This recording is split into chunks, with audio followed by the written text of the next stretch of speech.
የኦሮሚያ ክልል ከመሸ አስደንጋጭ ዘመቻ በፋኖ ታጣቂዎች ላይ አውጇል። የኦሮሚያ ክልል ፖሊስ አዛዥ የሆኑት ጀነራል የፋኖ ታጣቂዎች ላይ ድንበር ዘለል ጥቃት ለመክፈት ተስማምተናል ሲሉ በይፋ ተናግረዋል። የክልሉ ፖሊስ አዛዥ ድንበር ዘለል ኦፕሬሽን እንከፍታለን ካሉባቸው አካባቢዎች መካከል አንዱ ጀነራል ተፈራ ማሞ የሚንቀሳቀሱበት ዋና ቀጠና አንዱ ነው። ይህ ዘመቻ የኦሮሞ ነጻነት ሰራዊትን ወይንም ኦነግ ሸኔን ያጠቃልላልም ተብሏል። ተሰሙታላችሁ። በአስቸኳይ አቁሙ ካልሆነ ከባድ መዘዝ ይደርስባቸዋል ሲል ህወሓት እነ ጀነራል ጻድቃን ገብረትንሳኤን አስጠነቀቀ። ለሚቀጥለው ቅዳሜ በአዲስ አበባ የተጠራውን ሰላማዊ ሰልፍ ተከትሎ ሰልፉን ጄኖሳይድን የሚደግፍ ሲል ተቃውሞታል። በሌላ በኩል አቶ አማኑኤል አሰፋ የኤርትራ ጦር ከተቆጣጠራቸው የትግራይ መሬቶች እየወጣ ነው ብለዋል። እንዲሁም ፋኖን በተመለከተ በሰጡት ማብራሪያ ፋኖ እዚህ ይደርሳል ብሎ ያሰበ አልነበረም። አሁን ላይ ህወሓት ፋኖን የሚመለከተው በአማራ ህዝብ ከፍተኛ ድጋፍ እንዳለው ኃይል እንጂ እንደ ተራ ታጣቂ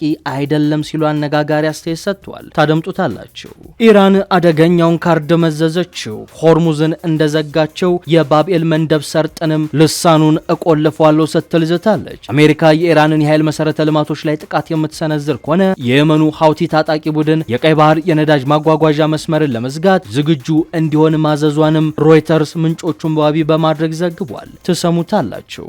የሱዳኑን ጦርነት በተመለከተ አንድ የምርመራ ሪፖርት ይፋ ተደርጓል። ይህ የምርመራ ሪፖርት ታዲያ አሜሪካ ለፈጥኖ ደራሽ ኃይሉ የጦር መሳሪያ ድጋፍ እያደረገች መሆኑን የሚገልጽ ነው። በዘገባችን አካተነዋል። የከበረ ሰላምታችን በያላችሁበት የዓለም ዳርቻ ይድረሳችሁ። የተወደዳችሁ የአንድ አፍታ ሚዲያ ቤተሰቦች ለምሽት የተደመጡ መረጃዎችን አጠናቅረን መተናል። እንደተለመደው እስከ መረጃዎቻችን ፍጻሜ ድረስ አብራችሁን እንድትዘልቁ ግብዣችን ነው። አሁን ወደ ዝርዝር ዘገባዎቹ እናመራለን።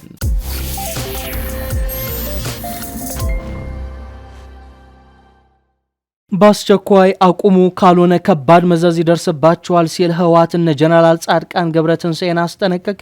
ለሚቀጥለው ቅዳሜ በአዲስ አበባ የተጠራውን ሰላማዊ ሰልፍም ጄኖሳይድን የሚደግፍ ሲል ተቃውሞታል። በሌላ በኩል የህወሓት ምክትል ሊቀመንበር አቶ አማኑኤል አሰፋ የኤርትራ ጦር ከተቆጣጠራቸው የትግራይ መሬቶች እየወጣ ነው ብለዋል። እንዲሁም ፋኖን በተመለከተ በሰጡት ማብራሪያቸው ፋኖ እዚህ ይደርሳል ብሎ የጠበቀ አልነበረም። ህወሓት ፋኖን የሚመለከተው በአማራ ህዝብ ከፍተኛ ድጋፍ እንዳለው ኃይል ነው በማለት ተደምጧል። በሚቀጥለው ቅዳሜ የትግራይ ተወላጆች በአዲስ አበባ ሰላማዊ ሰልፍ መጥራታቸውን የሚታወቅ ነው። የተጠራውን ሰልፍ ተከትሎ ህወሓት ማስጠንቀቂያ አዘል ምላሽ በኮሚኒኬሽን ቢሮ በኩል አሰራጭቷል። የኢትዮጵያ መንግስትን ጄኖሳይድ በመፈጸምና ለመፈጸም በመዘጋጀት የሚከሰው መግለጫው የስርዓቱ ተላላኪ ሲል የጠራቸው የትግራይ ተወላጆችን የትግራይ ህዝብን ብሔራዊ ጥቅምና ፍትሃዊ ትግል ያነጣጠረ ሰልፍ ለማካሄድ ደረት እየመቱ ነው ሲል ከሷቸዋል። አክሎም ይህ ሰልፍ የብልጽግና መንግስት ያቀደውን ጥቃት የሚደግፍ ነው ሲል ኮንኗል። እንደ ትግራይ ህዝብና መንግስት በዚህ በብሔራዊ ጥቅማችንና በፍትሃዊ ትግላችን ላይ በታለመው ሰልፍ አስተባባሪና ተሳታፊ የሆኑ አካላት 2-3 ጊዜ እንዲያስቡና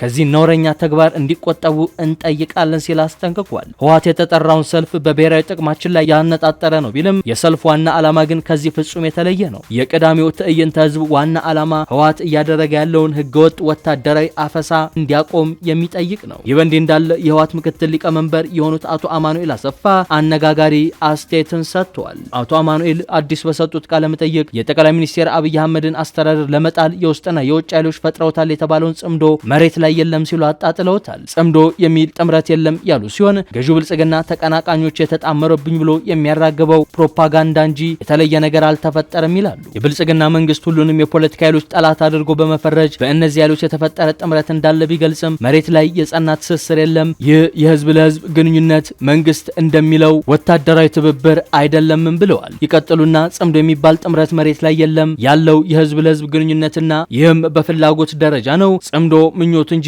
መሬት የረገጠ እንቅስቃሴ አይደለም ብለዋል። በመንግስት ተቋሚዎች በኩል ይታያል ያሉት የመተባበር ፍላጎት ግን በተግባር ተጨባጭ መሆን አለበት ብዬ አምናለሁ ብለዋል። ምንም እንኳን አቶ አማኑኤል መሬት ላይ የተፈጠረ የጽምዶ ጥምረት የለም ቢሉም በመንግስት በኩል ጉዳዩ ከፍተኛ ትኩረት ተሰጥቶት በተደጋጋሚ እየተነገረ ያለ ነው። አቶ አማኑኤል በቃለ መጠይቃቸው ህወሓት ከዚህ ቀደም ጠላት አድርጎ ሲፈርጃቸው የነበሩትን የፋኖ ታጣቂዎችና ሻቢያን ሲያወድሱ ተሰምተዋል። በወራሪነት የሚወነጀለውን ሻቢያን ጦሩን ከአብዛኞቹ የትግራይ መሬቶች ማስወጣቱን በመግለጽ ከዚህ ቀደም ሲቀርቡ የነበሩ ጠንካራ ወንጀላዎችን አቃለውም አቀርበዋል። እንዲሁም ፋኖን በተመለከተ በሰጡት ማብራሪያ ፋኖ እዚህ ይደርሳል ብሎ ያሰብ አልነበረም በማለት ህወሓት አቅልሎ ሲያዩ እንደነበር ይጠቁማል። አሁን ላይ ህወሓት ፋኖን የሚመለከተው በአማራ ህዝብ ከፍተኛ ድጋፍ እንዳለው ኃይል እንጂ እንደ ተራ ታጣቂ አይደለም ብለዋል። ማንም እዚህ ይደርሳል ብሎ ያልጠበቀው ፋኖ የአማራን ህዝብ አንቀሳቅሷል ብለዋል።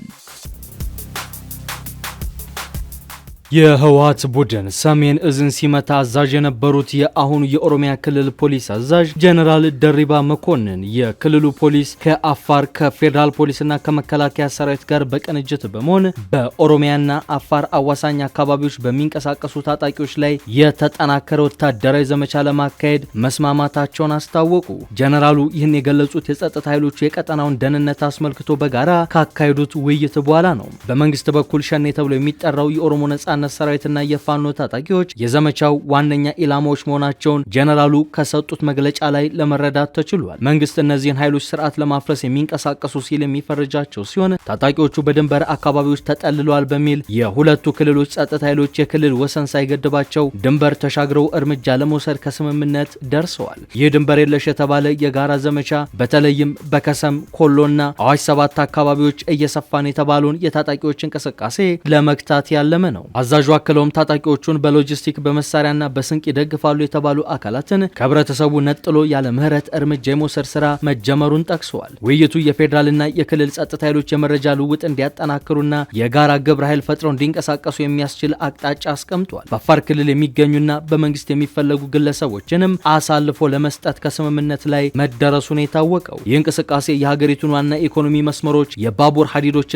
እንደ አዋሽ ድልድይ ያሉ መሰረተ ልማቶችን ከጥቃት ለመጠበቅ ወሳኝ መሆኑን የፌዴራል ፖሊስ በበኩሉ ገልጿል። በሌላ በኩል ጀነራል ደሪባ የሰራዊቱን ሞራል ለመገንባት በሚመስል መልኩ ባለፈው ግንቦት ወር በምስራቅ ጉጂ ዞን አጋዋዩ ወረዳ በተደረገ ውጊያ ሳጅን ዳንኤል ፈይሳ የተባለ የፖሊስ አባል ከፍተኛ ቁጥር ያላቸውን ታጣቂዎች ብቻውን በመቋቋም ሕይወቱ ማለፉን በማንሳት ለዚህም የአንደኛ ደረጃ የጀግንነት ሜዳሊያና የደረጃ እድገት እንደተሰጠው አውስተዋል። ይሁን እንጂ የጸጥታ ኃይሎቹ ያቀዱት ይህ አይነቱ ድንበር ዘለልና የተጠናከረ ወታደራዊ ዘመቻ ቀድሞውንም በግጭት የተጎዳውን የቀጠናውን ማህበረሰብ ይበልጥ ወደ ከፋ ቀውስ እንዳያስገባው ስጋትን አንብሯል። ህብረተሰቡ ታጣቂዎቹን እንዲያጋልጥና የምግብ አቅርቦት እንዲከለክል በመግለጫው ላይ ጥሪ ቢቀርብም በሁለቱ ተፋላሚ ኃይሎች መካከል ስለሚገኘው የንጹሃን ዜጎች ደህንነት አጠባበቅና ሰብአዊ መብቶች ጥበቃ ዙሪያ በመንግስት ባለስልጣናቱ በኩል የተብራራ ነገር የለም። ኢራን የተፈራውን እርምጃ ልትወስድ ነው።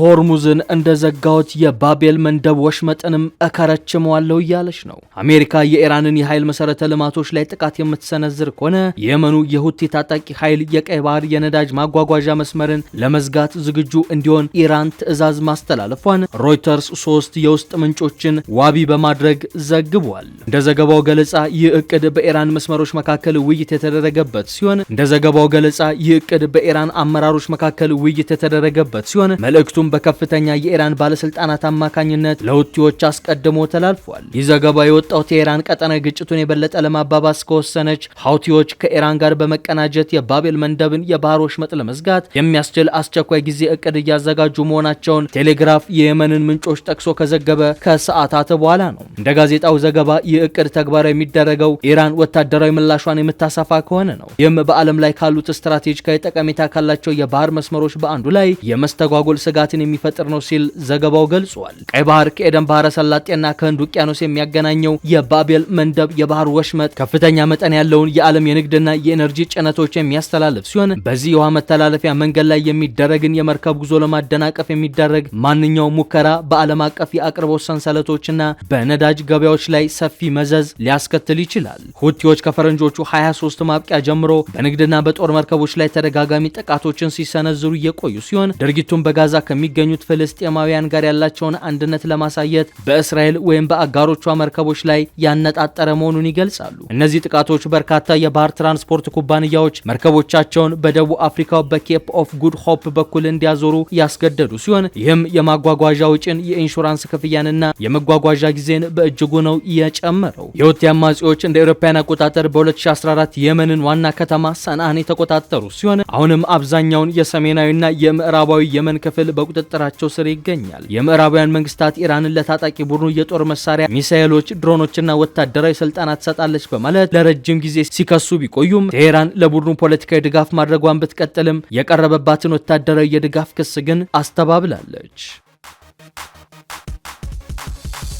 ወደ መጨረሻው ዘገባችን እናመራለን። በዛሬው ዕለት ሮይተርስ የሱዳኑን ጦርነት በተመለከተ ይዞት የወጣው የምርመራ ሪፖርት እጅግ አስደንጋጭ ሆኗል። የሚያነጋግርም ነው። የሮይተርስ የምርመራ ዘገባ የአሜሪካ ኮንትራክተር አቪዬሽን መረብ ለሱዳኑ RSF የጦር መሳሪያ አቅርቦት ለማጓጓዝ መዋሉን በግላጭ ያሳየ ነው። ዘገባው የቀድሞ የአሜሪካ ጦር ልዩ ኃይል አባልና የረጅም ጊዜ የመንግስት ኮንትራክተር በሆኑ ግለሰብ ቁጥጥር ስር ያሉ ኩባንያዎች የሚያንቀሳቅሷቸው አውሮፕላኖች በሱዳን እየተካሄደ ላለው አውዳሚ ጦርነት የነዳጅና የጦር መሳሪያ አቅርቦትን ለሱዳን ፈጥኖ ደራሽ ኃይል RSF ለማቅረብ ጥቅም ላይ መዋላቸውን ያጋለጠው የአዲስ ግኝት በሱዳን እየተካሄደ ያለውን ግጭት እያስቀጠሉ ያሉ ዓለም አቀፍ የሎጂስቲክና የፋይናንስ መረቦችን ከሚያጋልጡ የምርመራ ዘገባዎች መካከል አንዱ ሆኗል። ዛሬ የወጣው ዘገባ መቀመጫነቱን ሲንጋፖር ያደረገው ሴንትራል ኤዥያ ዴቨሎፕመንት ግሩፕ ኃላፊ በስቴቨን ሻውሊስ በሚመሩ ኩባንያዎች አማካኝነት ቢያንስ 3 ያረጁ የቦይንግ አውሮፕላኖች በቻድ፣ በሊቢያ፣ ሶማሊያና በRSF ቁጥጥር ስር በሆነው የሱዳን ዳርፉር ክልል መካከል የሎጂስቲክ በረራዎችን ማድረጋቸውን ያመላክታል። እንደ ዘገባው ገለጻ የሻውሊስ ኩባንያዎች ባለፉት ዓመታት በአሜሪካ ግብር ከፋዎች የገንዘብ ድጋፍ የሚደረግላቸውን ቢያንስ $419 ሚሊዮን